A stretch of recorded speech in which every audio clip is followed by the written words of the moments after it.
Donc dans les techniques en fait pour provoquer le changement chez quelqu'un, vous avez aussi un certain nombre de techniques, de trucs hein, qui nous viennent de Palo Alto. Donc là on est plutôt dans une relation, on va dire, en one-to-one avec quelqu'un, une situation qui nous dérange. Euh, on sait que notre comportement influence le comportement de l'autre, et donc l'idée c'est de faire un changement dans son comportement pour provoquer un changement dans le comportement de l'autre. Donc, c'est une des techniques qu'on peut utiliser en coaching avec un manager. C'est aussi des techniques qu'on peut utiliser de manager à manager ou simplement de collaborateur à collaborateur. C'est valable partout. Alors, ça ne fonctionne pas à tous les coups, hein, mais ce sont des trucs que vous pouvez utiliser si vous le sentez, si vous vous sentez prêt à le faire. Donc, première technique, ça consiste à simplement dire à l'autre, bah écoute, je vais faire avec. Je vais faire avec ta manière de fonctionner.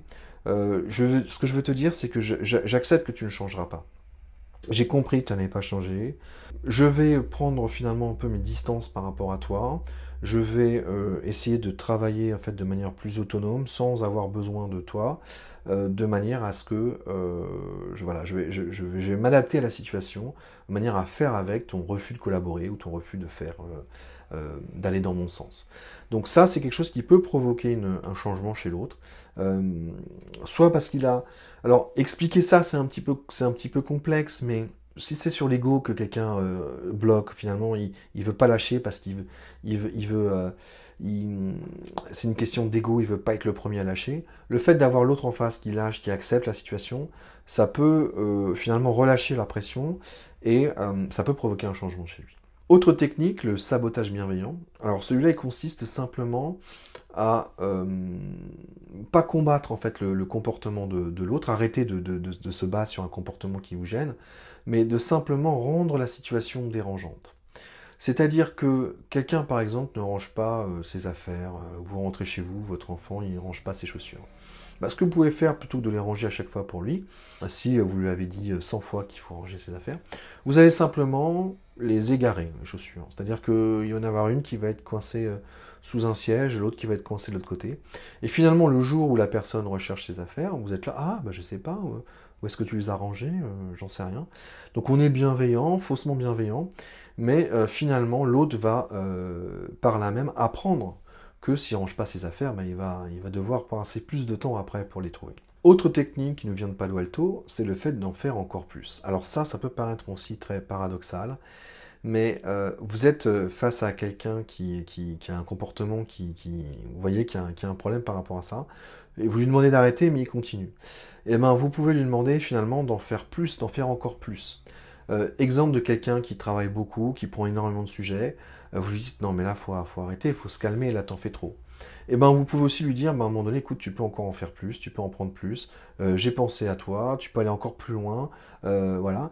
Et cette personne va finalement en prendre plus, plus, plus, et au bout d'un moment, va se rendre compte qu'il y en a trop et que c'est pas possible. Mais l'expérience viendra de lui-même. C'est-à-dire que c'est lui-même qui va vivre cette expérience, d'être pas capable finalement de gérer tout ça, et de lui-même, il va être capable de comprendre qu'il y a un souci avec ça et d'en faire moins. Si c'est quelqu'un d'extérieur qui lui dit, peut-être que ça passe pas, il y a des blocages par rapport à ça, mais l'objectif hein, avec la systémique, c'est que le changement vienne de la personne elle-même.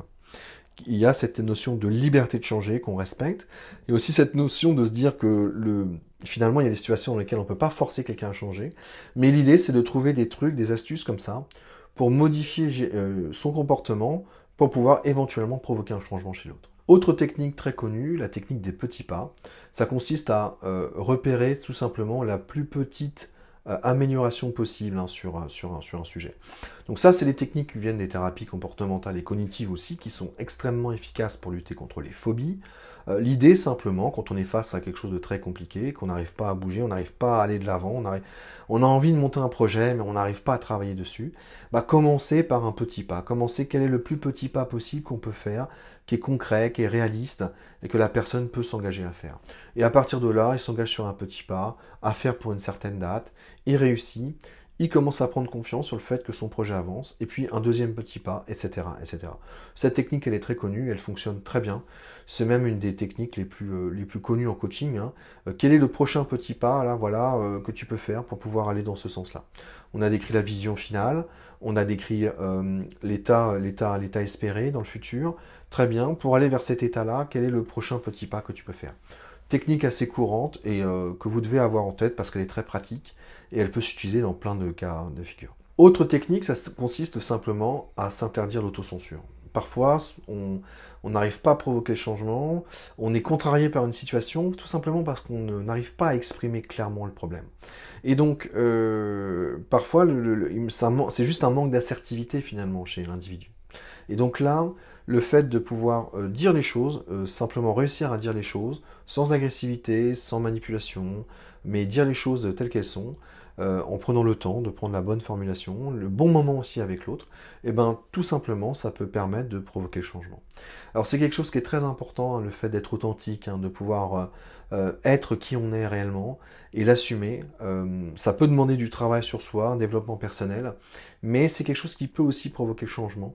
Parfois, on ne se rend pas compte qu'on n'arrive tout simplement pas à dire les choses et que ces choses-là ne sont pas évidentes pour les autres. Autre technique, simplement, vous pouvez avoir ce qu'on appelle des aides comportementales. Alors, c'est-à-dire que vous pouvez vous mettre des freins. Si vous voulez arrêter de fumer, par exemple, ben, tout simplement, vous allez arrêter d'acheter des cigarettes. Alors, c'est un peu évident, c'est un peu bateau, mais parfois, le changement, on en a envie, on sait qu'on doit le faire, mais on a un blocage comportemental. Donc ça, on le verra un petit peu par la suite aussi, je vous en parlerai plus en détail. Mais simplement le fait, par exemple, de dire à quelqu'un, écoute, si tu me vois faire ça, eh ben, je te file un chèque de 100 euros. Je t'ai signé un chèque de 100 euros. Si jamais tu me vois en train de dire du mal de telle personne, ou si tu me vois en train de fumer une cigarette, eh ben, tu peux encaisser le chèque. Et ça, c'est comportemental, vous mettez une barrière à vous-même, et ça, c'est quelque chose qui peut aussi provoquer le changement. Autre technique qui peut être efficace, c'est finalement changer ses habitudes. Parfois, vous demandez, par exemple, à la fin de chaque mois, vous demandez le compte-rendu d'activité à vos collaborateurs, vous en avez marre, vous n'en pouvez plus, et donc vous leur faites un rappel, deux rappels, trois rappels. Au bout d'un moment, bah, les collaborateurs, ils ont l'habitude qu'il y ait des rappels, donc ils anticipent pas, et puis ils le font une fois qu'il y a le mail de rappel. Et ben, un jour, vous pouvez vous dire, bah, maintenant j'arrête de faire des rappels, j'arrête de leur envoyer un mail, et bah, ils vont peut-être louper le truc, ils vont peut-être se planter. Vous pouvez aussi leur dire hein, que vous allez arrêter de faire des rappels, et à partir de là, c'est quelque chose qui peut provoquer le changement pour que, tout simplement, ils se mettent un petit rappel eux-mêmes dans leur calendrier, qu'ils soient plus autonomes sur les sujets. Donc, le fait que vous soyez prévisible aussi, ça peut être quelque chose qui engendre une habitude, qui engendre des automatismes. Et le fait d'en prendre conscience et de le changer, ça peut provoquer le changement aussi chez les autres.